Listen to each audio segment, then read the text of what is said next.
The rain tastes like copper when you're about to lose everything. I stand in the parking garage of GRW Manufacturing, cardboard box growing soggy in my arms, watching David Langston's BMW pull away. His taillights blur red through the downpour. 29 years, 362 days.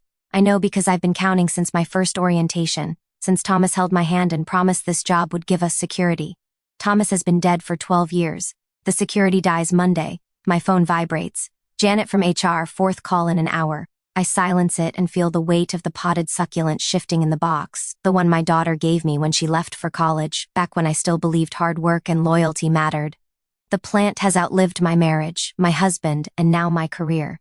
The drive home happens in fragments. Cathedral where we married, school where Elizabeth graduated valedictorian, while I missed the ceremony for a compliance emergency. My house, modest and paid off, the only thing I own outright. I sit in the driveway with the engine running, rain drumming the roof like fingers on a desk, impatient. Inside, I pour Earl Grey I won't drink and open the manila folder with hands that don't shake. They should shake. Normal people's hands would shake. Due to budget constraints, effective immediately. Sign by 5 p.m. tomorrow or receive nothing. The severance amount makes me laugh, a sound like breaking glass. 3 months' salary to erase 3 decades. No pension, no health care, no acknowledgement that I exist beyond this signature line. My wedding photo watches me from the mantel, Thomas in his ill-fitting suit. Me in my mother's altered dress, both of us stupidly young and certain the world rewarded people who did the right thing. They announced record profits last quarter, I tell his frozen smile. 73 million? He doesn't answer. The house settles around me, that particular silence of spaces meant for 2, occupied by 1. My phone erupts again. This time it's a number I don't recognize. I answer without knowing why. Mrs. Reynolds? The voice is professionally courteous, as if terminating someone 3 days before their pension vests is simply an administrative task. This is Mitchell Chen from GRW's legal department. We're calling to ensure you received the severance documentation and to answer any questions. I have a question. Silence on the other end, recalibrating. They expected tears or rage, not this flatness. Does David Langston know about the Pemberton accounts? The silence stretches longer. I'm not sure what the backdated quality certifications from March? The revenue recognition irregularities I flagged in my memo dated April 3rd? The loan applications with falsified collateral data? My voice remains steady, clinical. 29 years of compliance training means I know exactly how to document, how to speak in the language of evidence. I'm curious if legal has reviewed any of my 17 reports from the past 18 months. Mrs. Reynolds, I think it would be better if we discussed. I'm not signing anything. I end the call. The rain intensifies. Through my kitchen window, I can see the garden Thomas planted the year before his heart attack. Roses he never saw bloom. He used to say my attention to detail was a superpower, that my inability to ignore problems made me dangerous. He meant it as a compliment. I walk to my home office, move aside the photo albums, and open the fireproof lockbox. Inside, 4 years of insurance. 1,247 pages of evidence that cost me everything. Maybe Thomas was right after all. Saturday morning arrives with the kind of clarity that follows sleepless nights.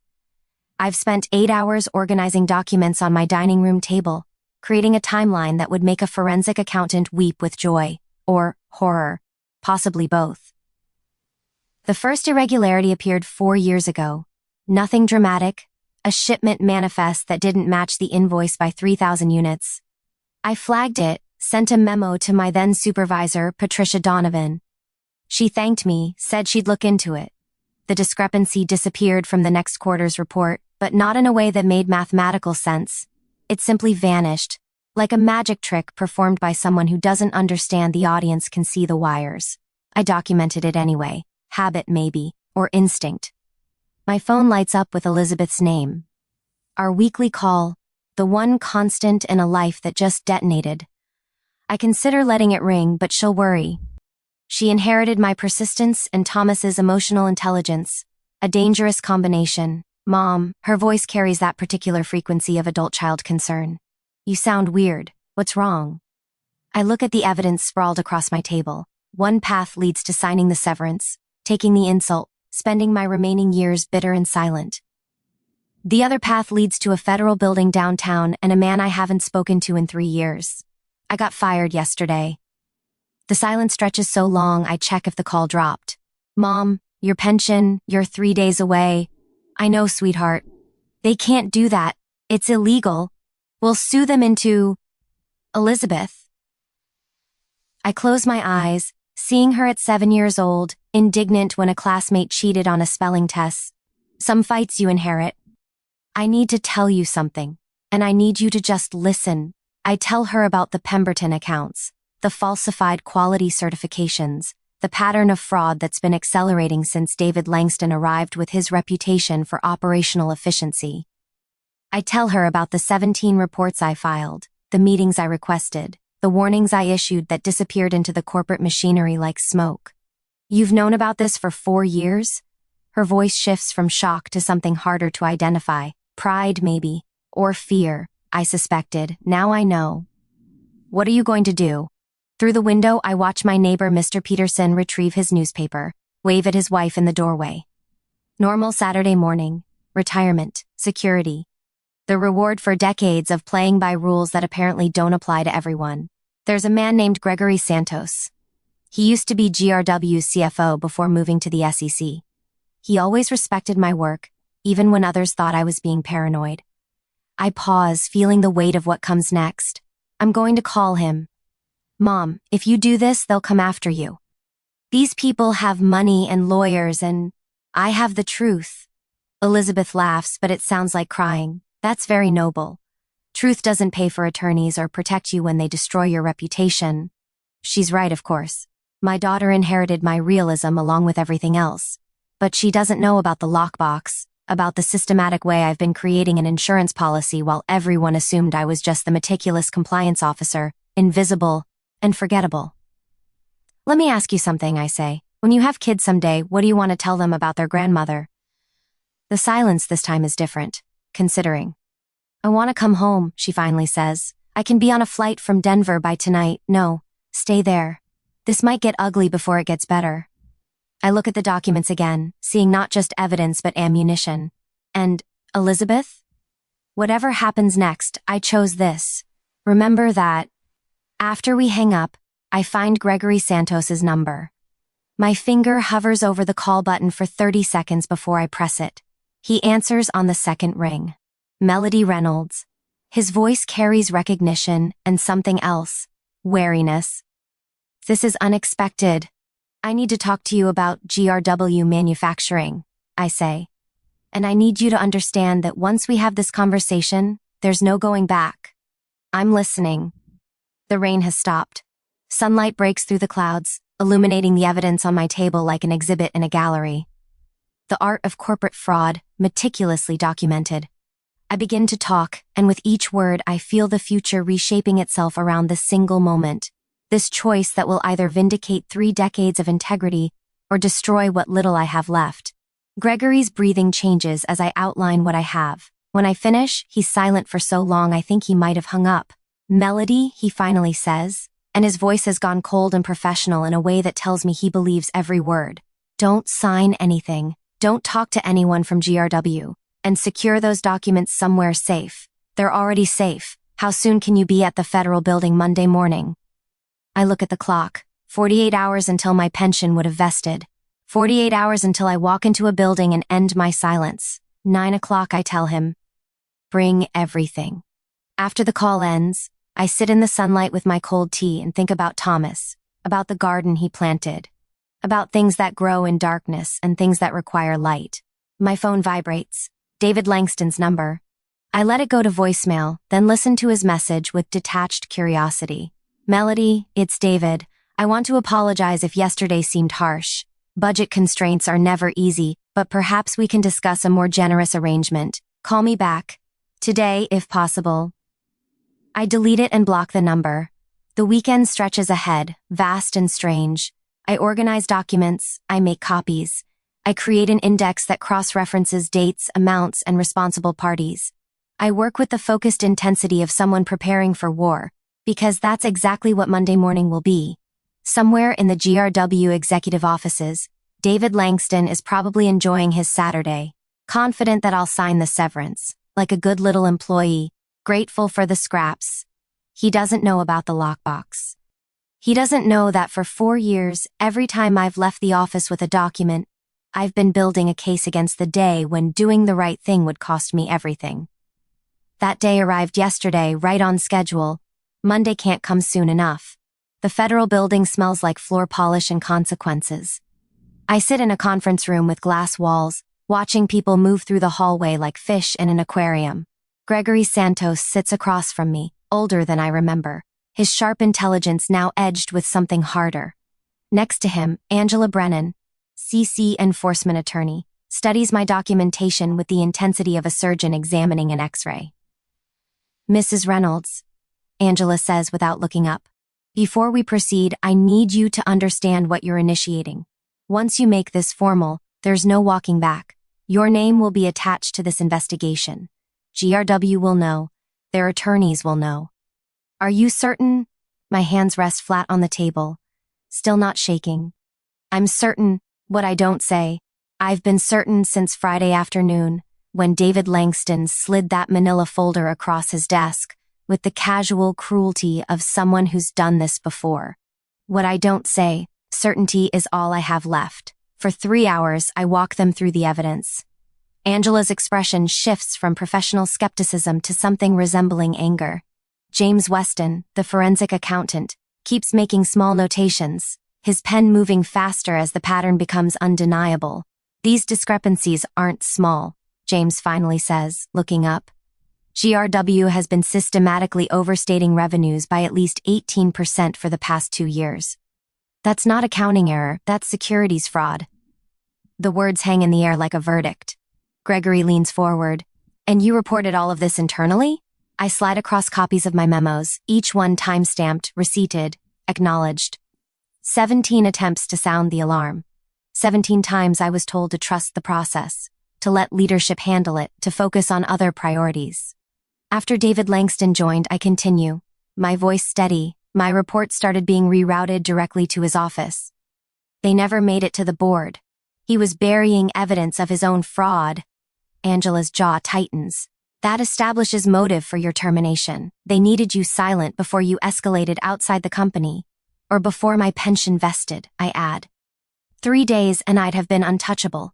Too expensive to pay out, too risky to fire. The room falls silent.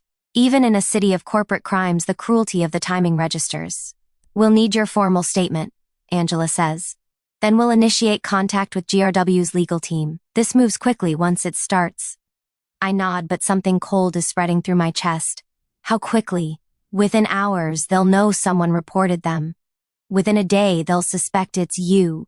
I think about my house, my quiet life, the invisibility I've maintained for 29 years. After today, I'll never be invisible again. Mrs. Reynolds? Gregory's voice is gentle. Are you all right? I open my mouth to say yes, but what comes out is different. I've worked in compliance for 3 decades. I've documented violations, flagged irregularities, stood firm when people wanted easy answers. My voice sounds strange, distant. No one ever thanked me. No one noticed. I was furniture, wallpaper. The woman who made meetings run long because she asked inconvenient questions. Angela watches me carefully. And now I continue. Now I'll be the whistleblower. The disgruntled employee. The bitter old woman who couldn't let go. I look at my hands, finally seeing the age spots, the wedding ring I still wear, the tremor I've been suppressing. My daughter is right. Truth doesn't protect you. It makes you a target. We have whistleblower protections, Angela begins. Protections on paper. I meet her eyes. You and I both know what happens, the harassment, the legal fees, the colleagues who stop returning calls because associating with me becomes radioactive. The job references that suddenly disappear. GRW has resources I can't match. They'll make me into a cautionary tale. Gregory leans back. So what do you want to do? And there it is. The question that's been circling since Friday afternoon. What do I want? I want my husband back to tell me this is the right choice. I want my daughter not to worry. I want 29 years of loyalty to have mattered. I want to sign that severance agreement, take the insult, and disappear into retirement without incident. I want to be anyone but the person I am. I say slowly, to know that when my grandchildren ask about me, Elizabeth won't have to lie about who I was. The silence stretches. Then Angela slides a document across the table. This is the formal complaint. Once you sign, we proceed with the investigation. GRW gets notified within 24 hours. Your identity as the source becomes part of the official record. I pick up the pen. It's cheap government issue, the kind that skips. My signature comes out shaky, imperfect, human. It's done, Angela says, and something in her voice suggests she knows exactly what this costs. My phone buzzes. David Langston, third call since I arrived. I silence it.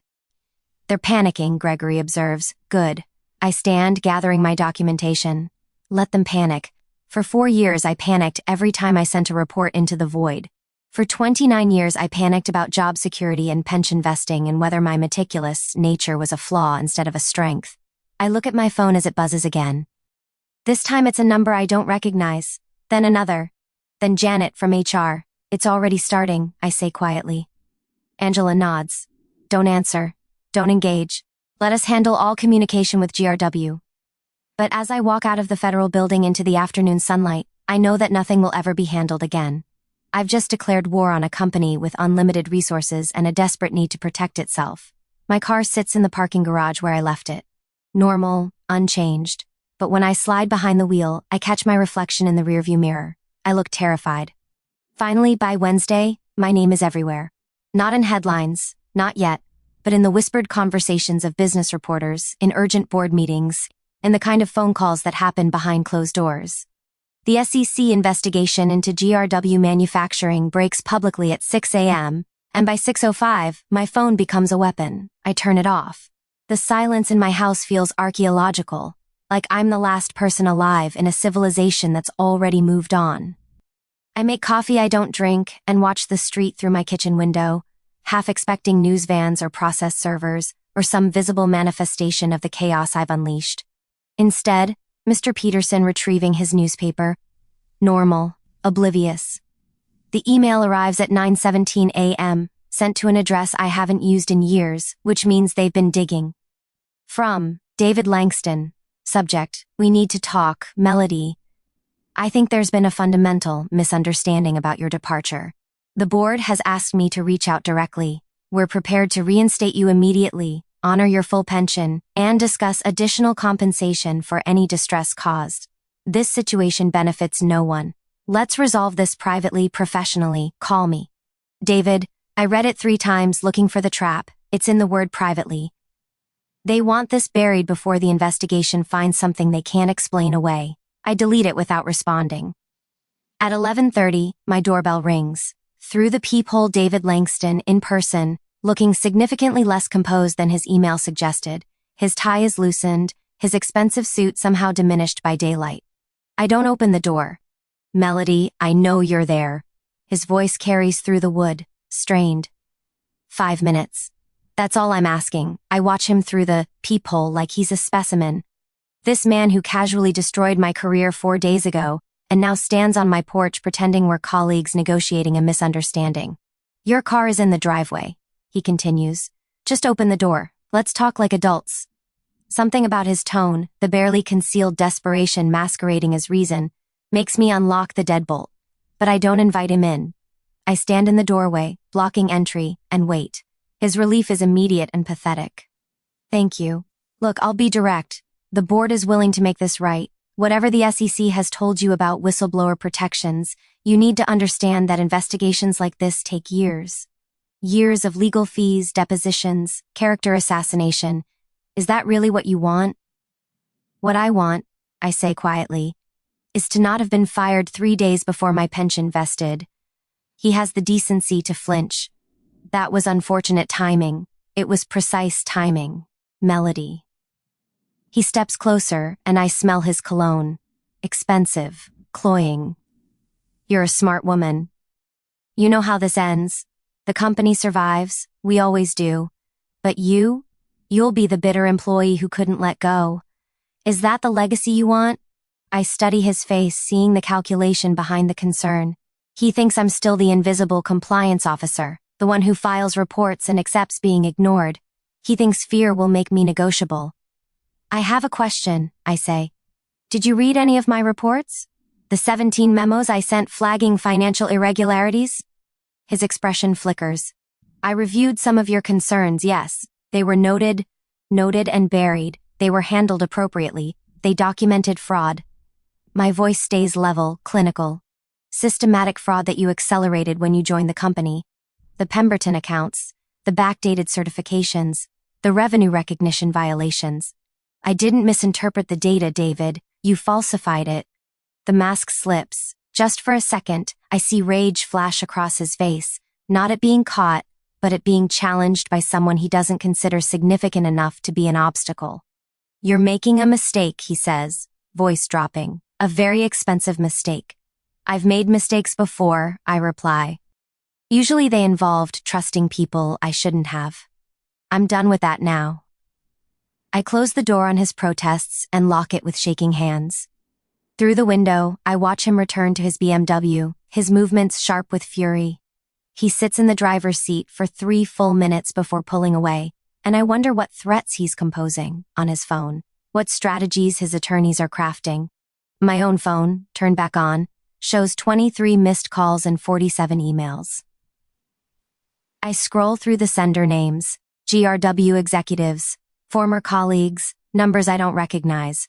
One email stands out, timestamp from this morning, from William Hargrove, board chair, subject urgent, meeting request. The board wants to meet. Tomorrow. My attorney Barbara Reynolds, the coincidental last name still makes me smile despite everything, has already responded with conditions, neutral location, everything on the record, no private negotiations. I pour the cold coffee down the sink and make fresh. My hands are steadier now. Something about David's desperation has crystallized my resolve. They're not afraid of me. They're afraid of what I represent. Documentation, pattern, proof. Elizabeth calls at 2 p.m. Mom, have you seen Twitter? There are reporters calling you a hero. I'm not a hero, sweetheart. I'm just someone who kept receipts. Same thing, apparently. She pauses. Are you scared? I look around my quiet house, at Thomas's photo on the mantel, at the garden visible through the window where roses bloom without him. I think about 29 years of being invisible, of sending reports into the void, of watching fraud accelerate while I documented every step. Yes, I admit. Terrified. Good, Elizabeth says. That means you understand what you're up against. But Mom, I'm proud of you. Dad would be too. After we hang up, I sit in Thomas's chair, the one I've never moved, never reupholstered, never quite accepted as empty, and let myself feel the weight of what I've done. Tomorrow I meet with the board. Tomorrow the siege intensifies. Tomorrow I face the people who bet on my silence and lost.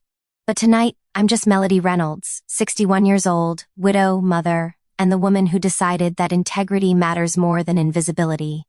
The sun sets over the garden. The roses bloom, indifferent to human drama. I think about seeds Thomas planted that he never saw flower, and wonder what I'm planting now that I might never see fully grown.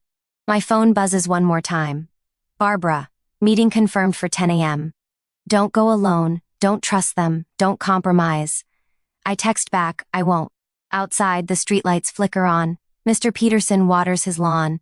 A car passes, normal and unremarkable, and in corporate offices across the city, people I've never met are deciding how to destroy me before I destroy them. Let them try. I've been preparing for this fight for 4 years. They've been pretending it would never come. The boardroom smells like fear disguised as leather and mahogany. William Hargrove sits at the head of the table, aged a decade in 5 days. 3 other board members flank him, their faces carefully neutral. David Langston is conspicuously absent. Suspended, Barbara told me this morning, pending investigation. The company's outside counsel occupies the corner, a woman named Patricia Chen who looks like she bills $800 an hour and earns every cent. Barbara sits beside me, a legal barrier between truth and consequence. Thank you for coming, Miss Reynolds, William begins, his voice carrying the weight of sleepless nights. We want to... 47. My voice cuts through his preamble like a scalpel through skin. Silence. 47 major reports documenting serious irregularities over 4 years. 16 memos specifically addressing the issues now under SEC investigation. 9 meetings requested with executive leadership. 2 granted. 0 actions taken. I slide a document across the polished table. It lands in front of William with a sound like a gavel. This is a timeline. Every report I filed. Every email I sent. Every conversation I documented where I was told to trust the process, to let leadership handle it, to focus on other priorities. I pause, letting them absorb the sheer volume. The SEC has all of it now. But I thought you should see it too, since apparently it never made it to your desk. Patricia Chen reaches for the document. Her expression doesn't change, but I see her jaw tighten. Miss Reynolds, William says carefully, we acknowledge there were communication failures. Communication failures. I taste the words, bitter and insufficient. Is that what we're calling fraud now? We're not admitting, Patricia begins. You don't have to admit anything, I interrupt. The documents admit it for you. Falsified loan applications, manipulated quarterly reports, backdated certifications. It's all there, cross-referenced and indexed. I'm very good at my job, Mr. Hargrove. You just never noticed because I was convenient to ignore. William flinches. For the first time since I've known him. 12 years of polite nods in hallways, perfunctory holiday greetings. He actually sees me. We want to make this right, he says quietly. Your termination has been rescinded. Your pension is secure. We're prepared to offer substantial compensation. 5 years' salary, Patricia interjects. Lifetime health care, a formal apology, and a consulting role helping us rebuild our compliance infrastructure. The numbers should matter. 6 months ago they would have been life-changing. Now they feel like hush money wrapped in legitimacy. Where was this offer on Friday? I ask. When David Langston gave me 3 months severance and told me to sign by Saturday or get nothing? When was my value to this company calculated at something other than an inconvenience? No one answers.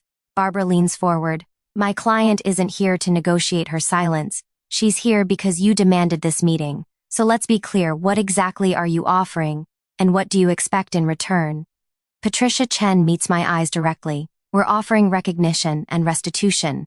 In return, we hope Miss Reynolds might consider how she characterizes the company's response when speaking with investigators. There it is. The trap dressed as redemption. You want me to tell the SEC you're cooperating, I say? That you're victims of rogue executives?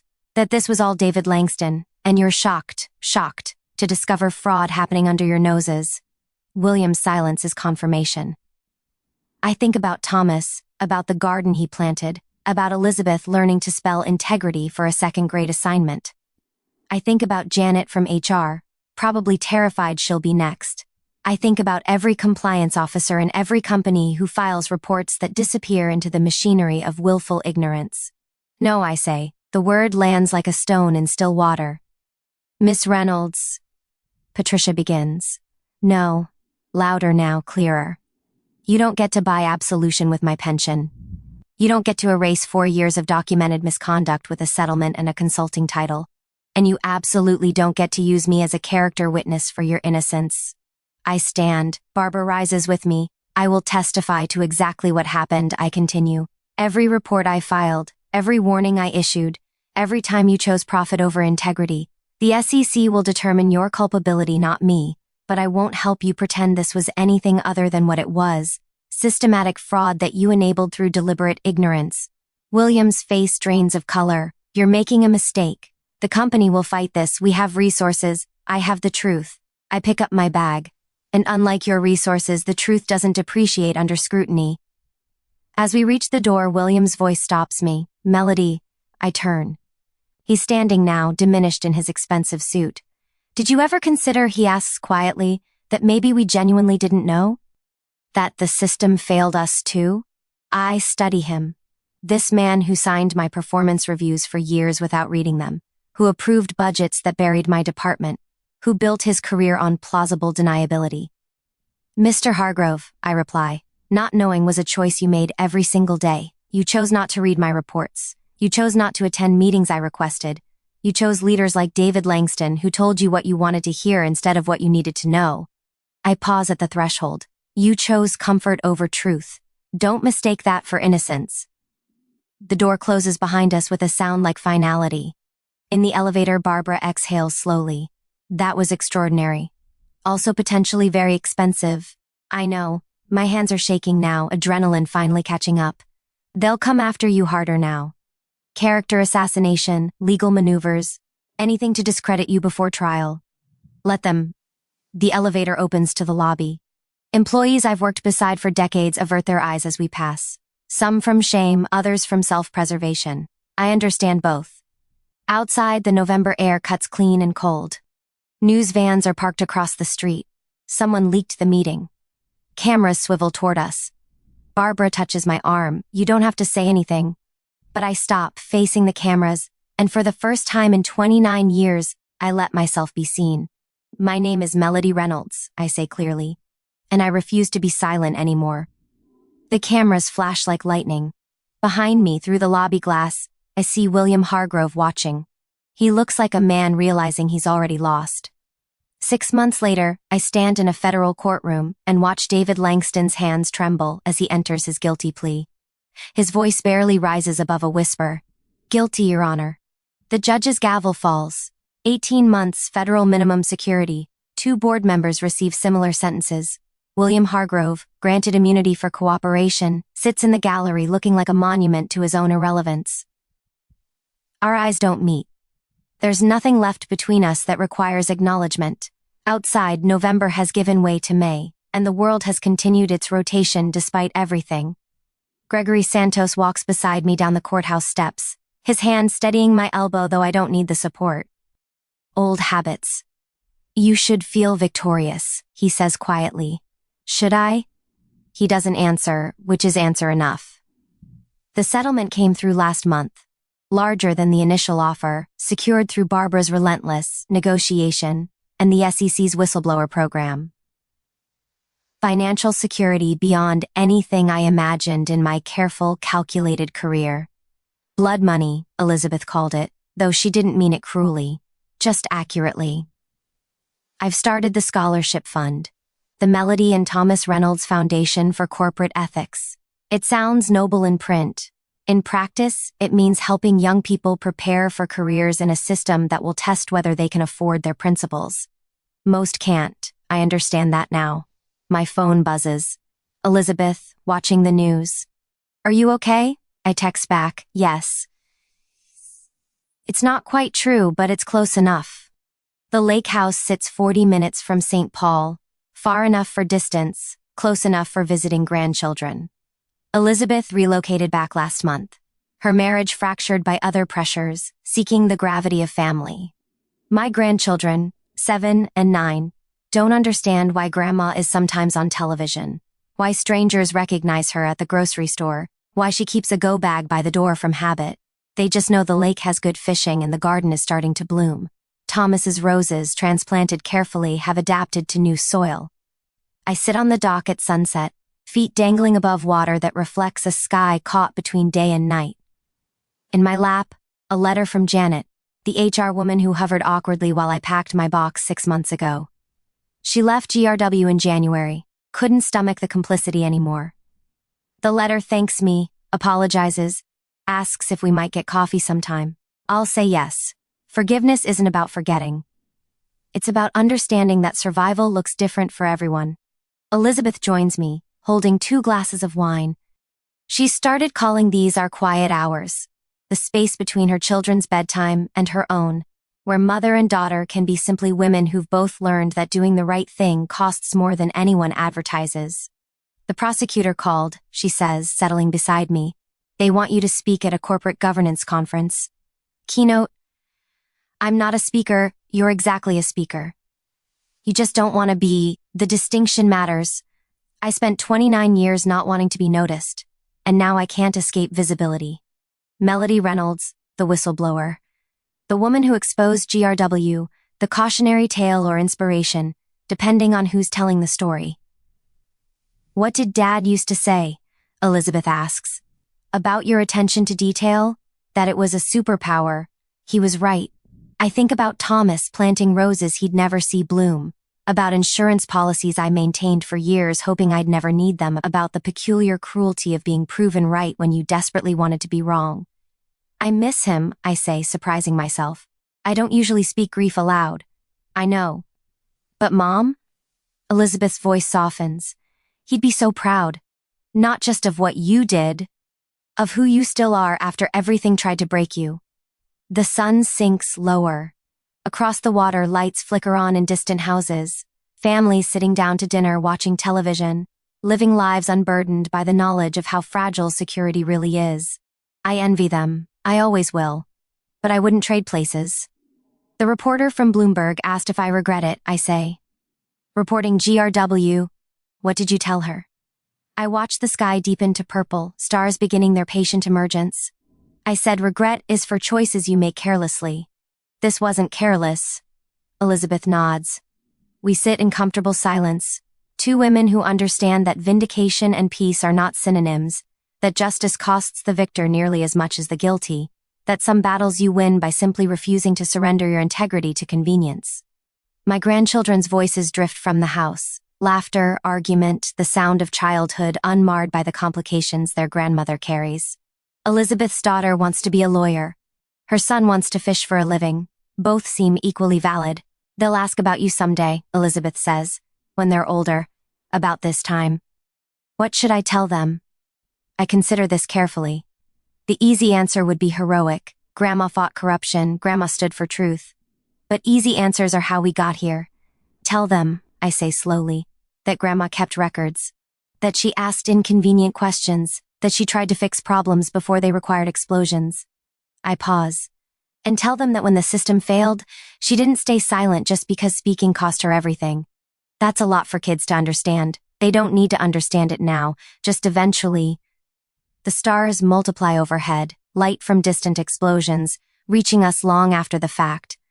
Thomas taught me that, during one of our rare camping trips, how we see history, not present moment, how the universe operates on delay. Maybe justice works the same way. Somewhere in Minnesota, GRW Manufacturing continues operating under new leadership, implementing reforms I helped design as a consultant I never wanted to be.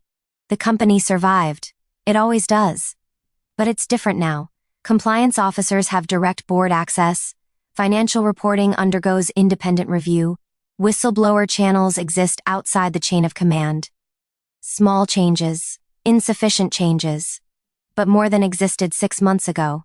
Mom? Elizabeth's voice pulls me back. What are you thinking about?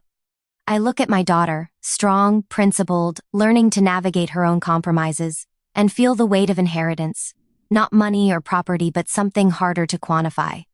The burden of knowing you can survive being right when it costs you everything. I'm thinking, I say honestly, that Thomas planted those roses knowing he might not see them bloom. And they bloomed anyway. Elizabeth's hand finds mine. We sit together as darkness completes its patient work. 2 generations of women who understand that some gardens require tending long after the gardener is gone. That some seeds take years to show what they've been growing toward. And in the morning, when the sun rises over water that reflects nothing but itself, I'll wake to another day of being Melody Reynolds, whistleblower. Widow, grandmother, the woman who refused invisibility when it was the safest option. The roses will still be blooming. That will have to be enough.